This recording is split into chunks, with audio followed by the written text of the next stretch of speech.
Howdy, folks. This is That Literary Lady, and I want to thank you for tuning in for another episode of On the Air with That Literary Lady.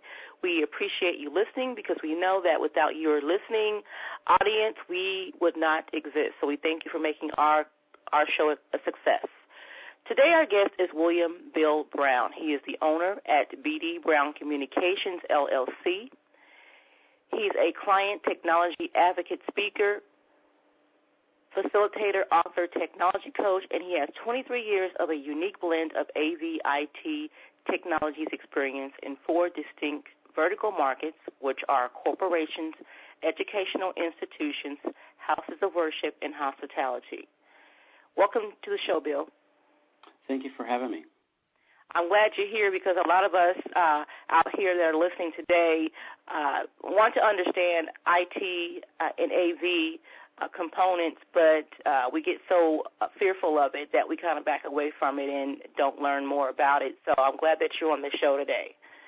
Now, do you like to be called William or Bill? Bill. I mean, I like to be kind of like Norm from Cheers. Everybody knows your name. And so, okay, Bill. Bill from Cheers. Bill, tell us a little bit more about yourself. Well, I am the oldest boy of 4.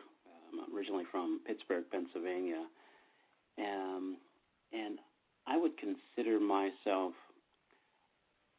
a dreamer, a hopeless romantic, a hopeless optimist, always looking for,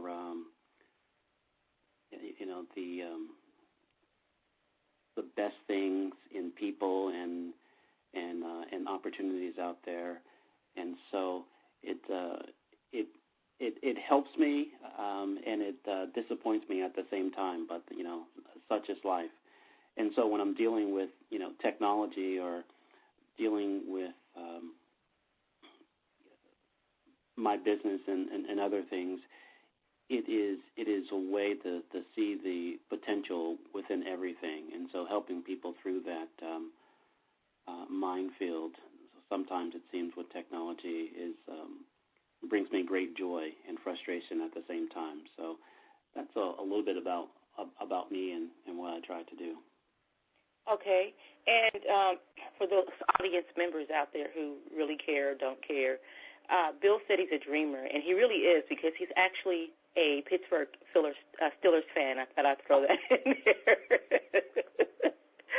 Okay, moving on. Bill, tell us a little bit more about your company, Ideas for AV.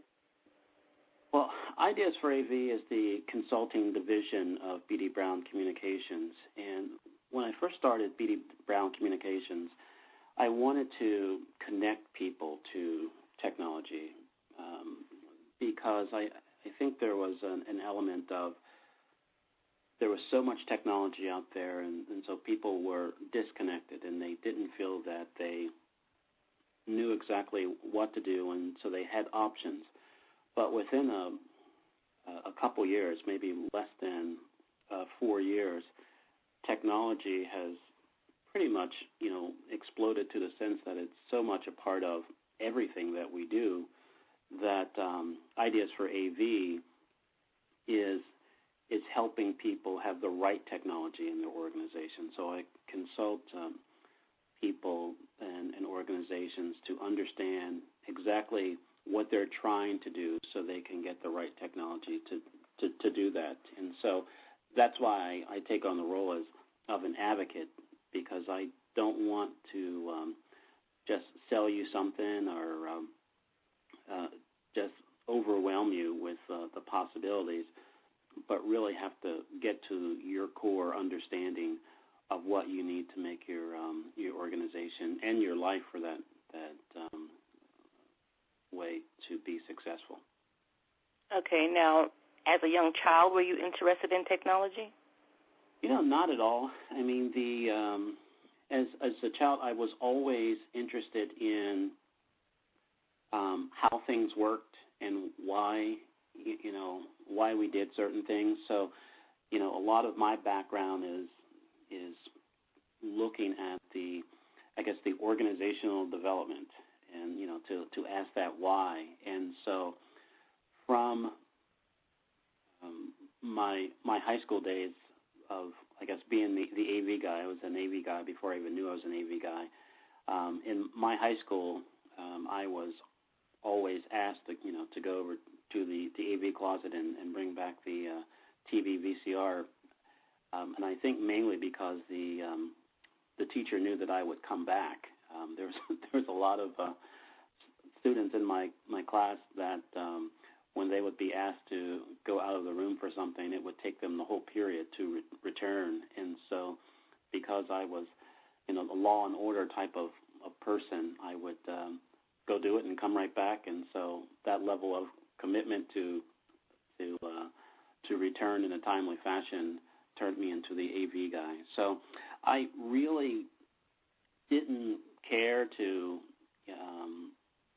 understand technology. It was just how it was being used more than anything else. Okay. I'm going to put you on a spot for a minute. I'm going to give you a scenario, and I want to see how you would handle it. I am currently in the process of setting up a green screen setup in my office. And with that green screen setup, I needed to be connected to the appropriate lighting, to the appropriate sound system, also the appropriate video capturing resource so that I can do both video and audio podcasting. And I would call someone normally from the Geek Squad from Best Buy, and they would come out, set it up, because I don't know much about it. And this is hypothetically in a sense because I have been researching it, but let's say I don't know much about it, and they come out, I don't know the right questions to ask, and they just set it up and tell me if I have any problems to give them a call. And when they leave 2 days later, I find out that I have problems. I call them back out. They come back out and fix the problem, and this goes on for a while. What would make your process different than that of the Geek Squad? Right. I think in that scenario, the great thing that you mentioned, that you have done the research. You've gone through that process that a lot of people, believe it or not, don't go through, to actually figuring out what they want to do and kind of look and see some options. So they get to a point where they understand their limitations. So for me to come in that type of environment, you have already decided this is what I think will work for what I'm trying to do. And then I will ask you a series of questions. Is this something scalable? Is this something that you want to do now, or where are you moving to? I mean, in 5 months or in a year, where do you see this going? So we can look at to see if the choice that you made will stand the test of time, because we all know with technologies, it's almost old technology before you even implement it into your organization. So once you have, let's look and say, okay, we have determined that we have the lighting, we have the green screen, we have the video, and we have the audio capture and speaker system that will work in the environment that you have there. And so what I would do is take you through the process of understanding how they all work together and what are the things that you need to do to make sure that work. So when make sure your green screen is flat and in an area. Make sure that your lights are not casting any shadows on there, so that effect is not there. So you really understand. So you'll be able to see as soon as you push record or turn things on that, okay, it is doing what I want it to do. So it's more that you're able to see the end of the process. The more I can help you fill in those gaps. And so okay. Going through the process of calling it, most of the times when a technology professional or a Geek Squad comes back is because there is an unmet expectation of exactly what you want to do. There is what I like to call a lost in translation from what I sold you or what you feel that you bought and what you were wanting to do or tried to do with it, and it's not doing that exactly. So the more that I can help you get a clear roadmap and a clear analysis of where you're how you're going to use that, then you can make those necessary tweaks. Now, the other thing with technology that I like to help people, I like to give them enough information, before you have to call a technician, because sometimes there's just the simple, as I call, the one click away from fixing something, because you forgot to unmute this or you forgot to hit this switch.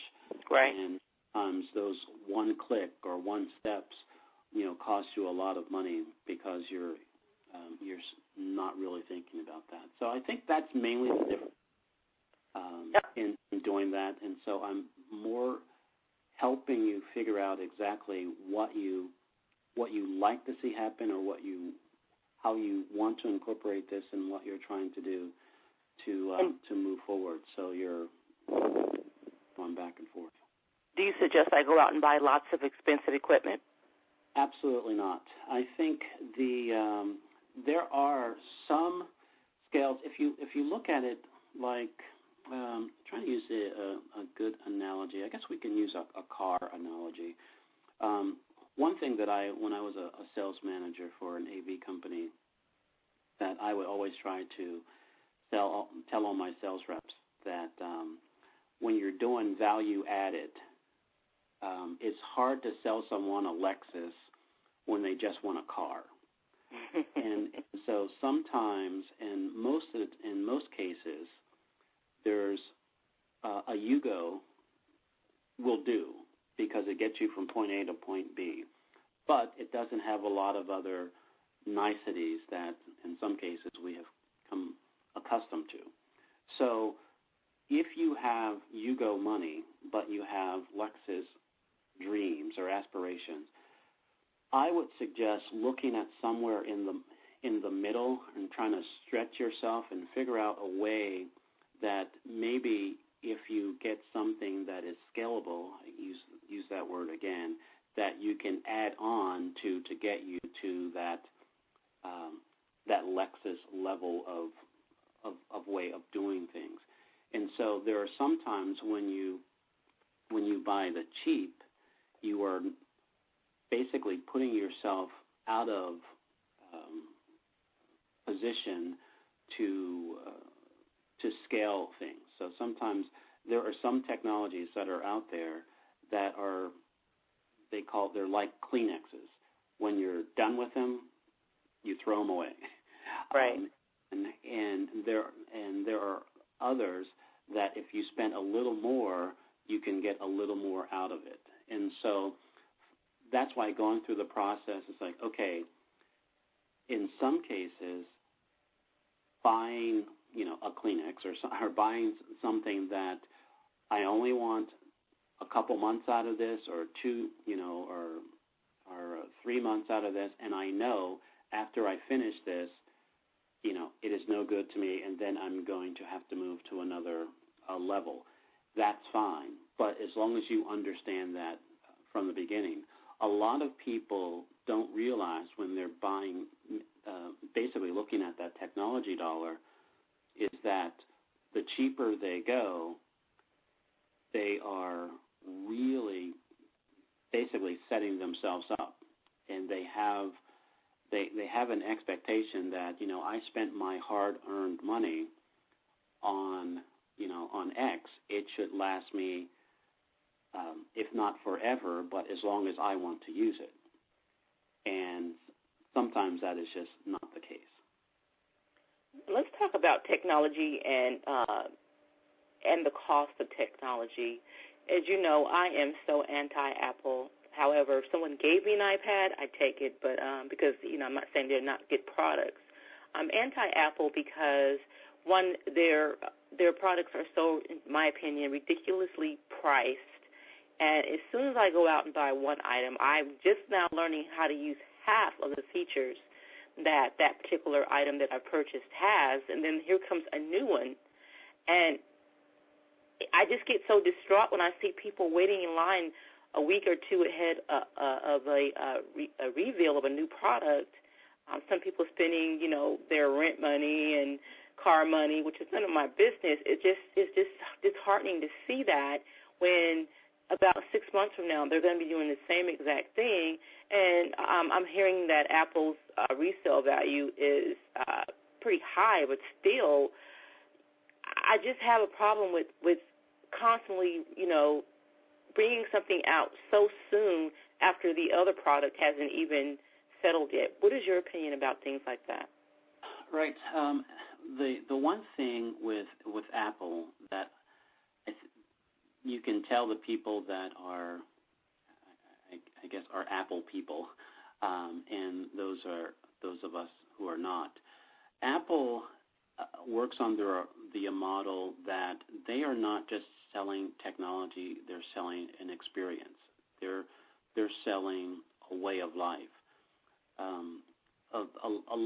Some people have a hard time with me saying this, but I'm Bill, and I say anything. Steve Jobs wasn't really an innovator in the sense that he didn't create the device. What he was an innovator about is how you relate to that device, how he basically created the buzz, the atmosphere that you were cool, you were hip if you are part of the Apple family, as they say. So the life cycle of Apple technology is pretty crazy because if you look at every other technology that's out there, you go for because you spend a lot of money to develop something, in the R&D stage.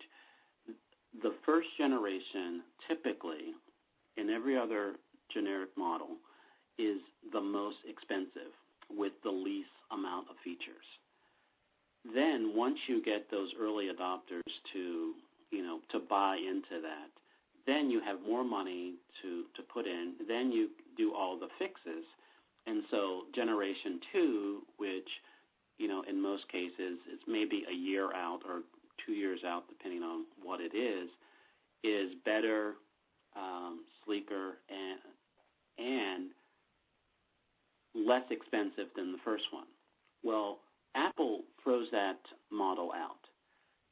Because they're selling in the experience, they can basically generation 1 costs just as much as generation 5.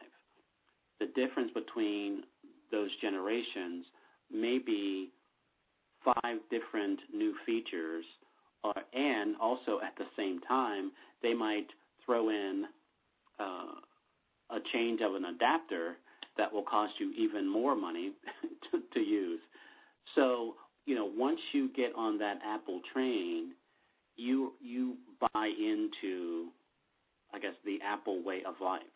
And so it is it right? Is it wrong? I don't make that judgment. I think I try to help people understand that's their model, that's what they're selling.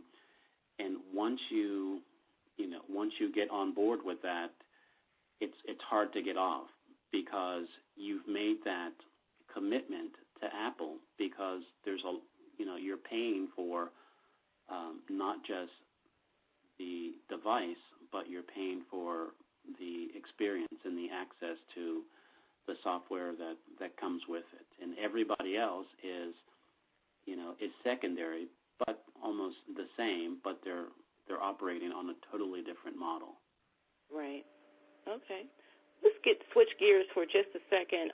Still on technology, but I watched the vice presidential debate last week with Joe Biden and Vice President Joe Biden and Paul Ryan, and one of the topics of foreign countries hacking into America's technology system and taking it down came up.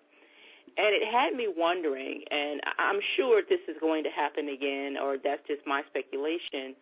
I think that we have to worry probably about foreign countries and our own people in our own country taking down our system, or at least trying, because we've had that happen in the past. Do you see in the future another Y2K meltdown? And this time, although we know that Y2K was just that, a scare, do you actually see something like that happening and actually taking us down in the future? Yes, and it's kind of scary, and here's the mentality that I think that a lot of people don't realize, and that sometimes I talk to my clients about network security and all that, and not to scare them, but to understand the reality. I don't know if you remember, there was about a year, maybe a couple years ago, there was this big hoopla because some congressman or something said that Apple, or maybe it was Google, was basically keeping track of some information of your exact location and your and the information on your phone, and I think it was Apple. Yeah, right. Okay. And so in my mind, it was like, okay, we have this smartphone, we have this iPhone that has a GPS on it, and anytime we want some information, or we want to go somewhere, we just punch things in, and we expect that. How else would we able to have that access if they didn't know exactly where we were? Exactly. And so it is that mentality that we think that it's this stuff is magic, but that's the way that stuff is available. So really trying to help people understand that because of this access, because of the things, this one-touch technology where we can, touch this screen and, it can take us anywhere, that is going to cost us something if people on the other end of that touch is not protecting us. Right. And also to be honest, there are people that, it is their job, or they make it their job, to see if they can crack or hack into networks. They're called life hackers, yes. And so having people really understand that, when you download an app, even though it's free, you have given up something. Right. You have given up your phone number. You have given up information that is on your phone, or potentially information that is on your phone, and you really don't know who created that app and why they need all that information. And so it is your responsibility, or I try to help clients understand that, okay, now that you're using this type of technology, you need to understand what you're opening your organization up to. And, you can have your head in the sand and go, well, everybody's dealing with this, so, everything's going to be fine. Well, you can't hack everything. Well, quickly, people can shut down banks and shut down, parts, of the internet and websites. They shut down part of New York a few years ago. Just because. And so if people are doing it just because, I think countries and organizations can do it for not good reasons, to kind of show that that will shut you down. So it is that type of, it's the other side of technology that I think a lot of people don't really realize that they're setting up their organization and really doing that. Most of the times, protecting your information and protecting what you're saying is not on the marketing brochure when you get a new smartphone, and it's not on it's not on the website that's encouraging you to sign up for this program or that. It's kind of it's that fine print that should be, in my opinion, a lot bigger than what it is, because I think the stakes are a lot higher because people are so connected. And so because people are so connected, I believe there's going to come a point where people are going to self-disconnect. Right. Because it's almost getting overwhelming. And so the more people get to a point where technology is, I don't want to say controlling their life, but is kind of dictating, their life.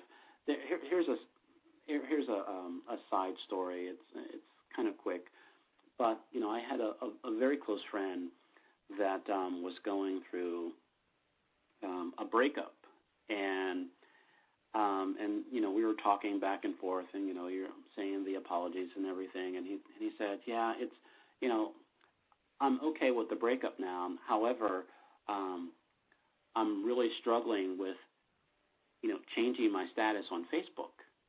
And it's like, what?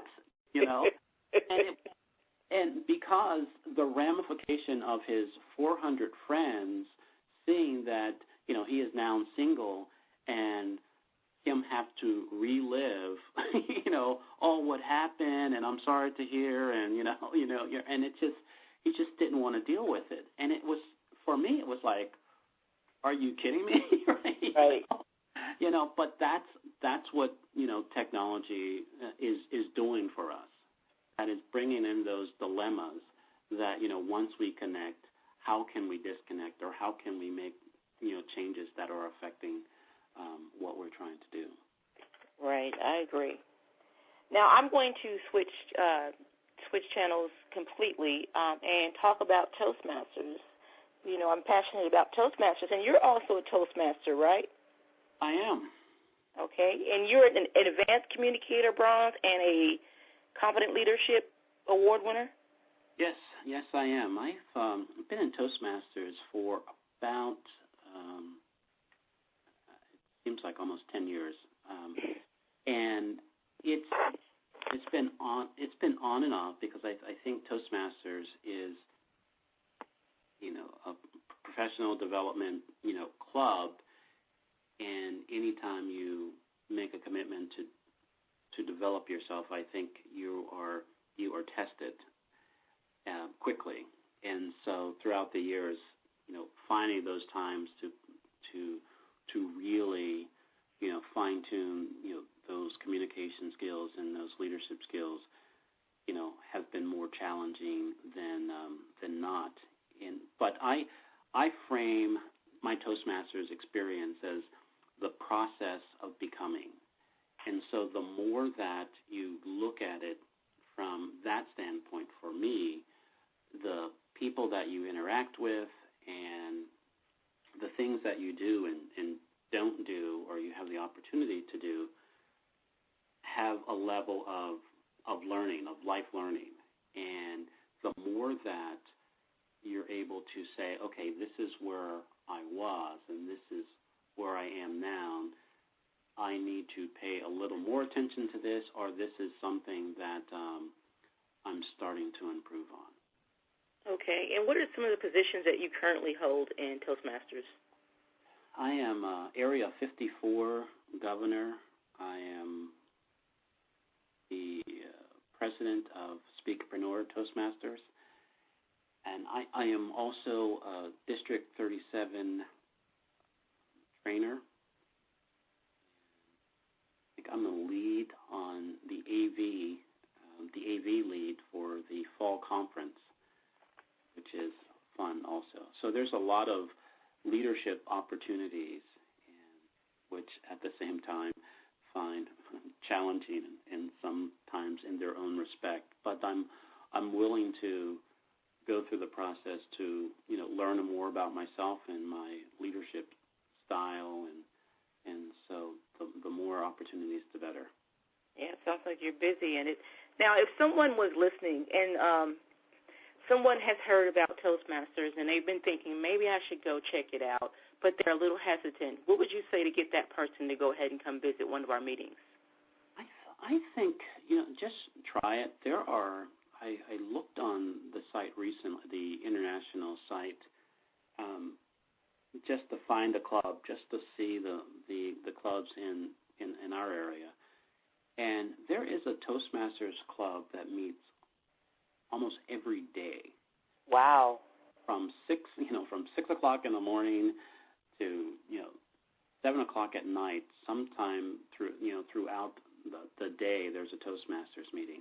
Some of them are closed and open, but there are a number of varieties. And I think that first step, just to see what the club is all about and what's going on.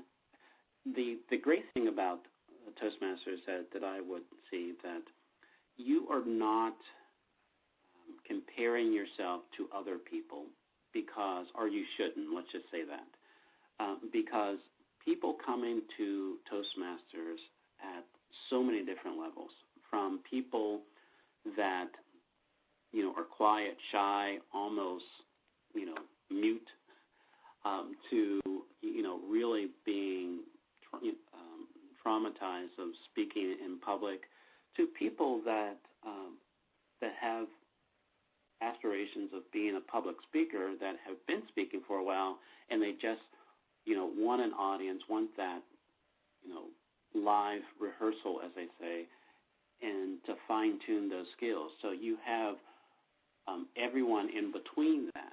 And so if you look at Toastmasters as a first step to improving wherever you are, I think it'll go a long way to help you, take that leap and do things that you believe, because it's so much more than public speaking. I think there are self-esteem. There are a lot of interpersonal communication skills. There's a lot of other things that are not advertised of the benefits of the Toastmasters Club. Okay. So people out there who are thinking about going to Toastmasters, just go and visit a club. You don't have to join right away. Just visit and get a feel for which club is right for you. As Phil stated, there are clubs that go on different times of the day, from the morning to the afternoon to the evening to the weekend. So you can surely find a club that will fit your schedule and fit what you're looking for. Now, Bill, I'm going to go to our last question here.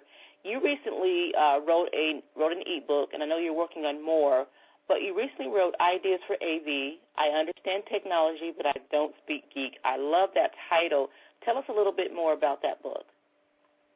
Well, thank you. That book was really, I guess, an introduction to Ideas for AV, and it's kind of, in my mind, I can think, hey, everybody needs, a person that will help them make those technology decisions.